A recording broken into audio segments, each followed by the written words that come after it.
Selamat datang kembali. Hari ini kita mau gali lebih dalam soal topik yang dekat banget sama kita semua di dunia kerja, manajemen talenta. Anda tahu kan, sering banget dibilang aset terpenting perusahaan itu ya orang-orangnya. Nah, dari tumpukan artikel sama riset yang Anda bagikan nih, kita coba bedah bareng ya. Gimana sih cara ngelola talenta ini biar efektif? Betul sekali. Misi kita hari ini yaitu, kita bongkar bareng konsep manajemen talenta ini, apa sih sebenarnya artinya, terus kenapa ini penting banget, dan apa dampaknya buat perusahaan dan juga buat Anda pribadi di dalamnya. Yuk, kita mulai? Oke, kita mulai dari dasarnya dulu kali ya. Jadi, apa sih sebenarnya manajemen talenta ini? Dari sumber-sumber Anda ini jelas bukan sekedar rekrutmen biasa atau ya kerjaan HR gitu aja ya.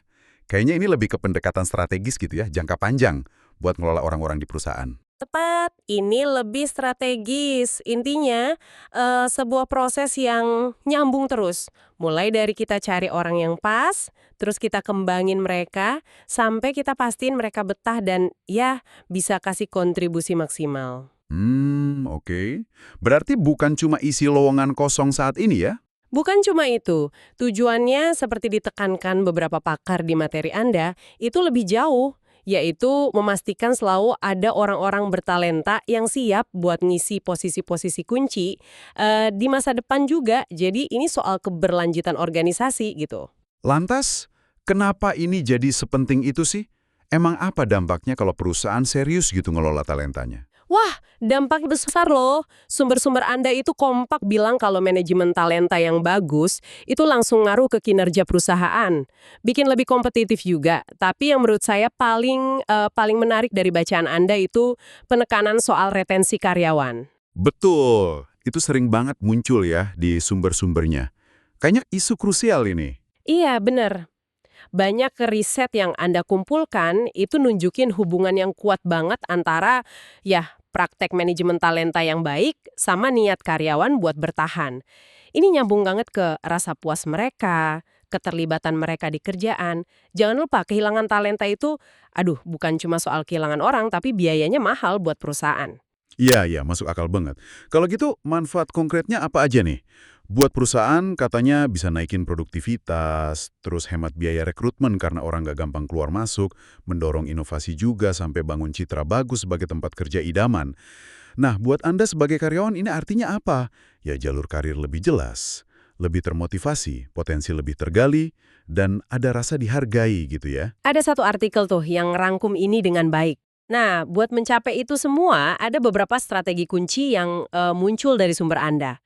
Selain yang standar ya, kayak rekrutmen, pelatihan, gitu-gitu, ada dua ide menarik dari salah satu sumber, Soltius kalau nggak salah, yaitu soal pendekatan personal sama mengenali talenta. Intinya, penting banget buat paham kebutuhan sama cara komunikasi tiap orang. Beda-beda kan? Biar mereka bisa berkembang sesuai passionnya lah. Pendekatan personal, kedengarannya bagus ya. Tapi apa itu realistis di perusahaan besar? Sumbernya ada singgung tantangannya nggak ya? Pertanyaan bagus tuh. Sumber itu memang lebih fokus ke manfaatnya sih. Tapi ya kita bisa simpulkan tantangannya pasti soal skala ya kan, sama konsistensi. Tapi poin penting lain dari sumber yang sama itu soal budaya politik kerja yang sehat. Nah ini krusial banget. Lingkungan kerja yang enak, yang nggak pakai sikut-sikutan, itu bikin orang nyaman, nggak takut buat berkreasi, dan akhirnya ya lebih loyal. Oke, strategi udah. Sekarang gimana peran teknologi dalam semua ini? Zaman sekarang kayaknya wah, nggak mungkin ya tanpa teknologi. Bener sekali, teknologi itu ngubah banyak hal di area ini. Materi Anda kan nyebutin tuh, ada sistem informasi SDM atau HRIS. Ya gampangnya ini platform digital buat ngelola data karyawan biar efisien. Terus ada analitik talenta, people analytics. Ini intinya pakai data karyawan buat ambil keputusan yang lebih pas. Misalnya soal kinerja atau mau dikembangin ke arah mana karirnya. Bahkan AI juga, kecerdasan buatan, udah dipakai dalam rekrutmen loh. Wah, AI buat rekrutmen, contohnya gimana tuh? Ada studi kasusnya di materi Anda. Gojek itu pakai AI buat seleksi kandidat jadi lebih cepat dan efisien katanya. Terus Tokopedia pakai People Analytics buat ukur kinerja sama ngerancang pengembangan karir karyawannya. Keren juga ya pemanfaatannya.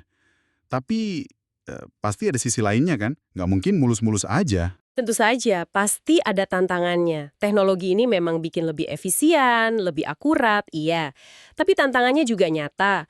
Keamanan data itu isu nomor satu, sensitif kan data karyawan. Belum lagi soal adaptasi budaya perusahaannya, nggak semua langsung siap pakai teknologi baru. Dan juga kemungkinan ada kesenjangan digital antar karyawan.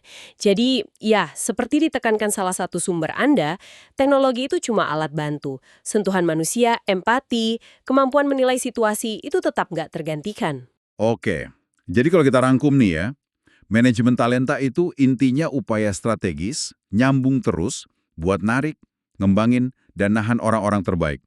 Tujuannya demi kesuksesan bareng lah antara perusahaan sama orang-orang di dalamnya. Gitu ya? Persis. Dan relevansinya buat Anda, ya jelas besar. Entah Anda posisinya sebagai karyawan yang pengen karirnya maju, atau mungkin Anda pemimpin tim yang lagi bangun tim kuat.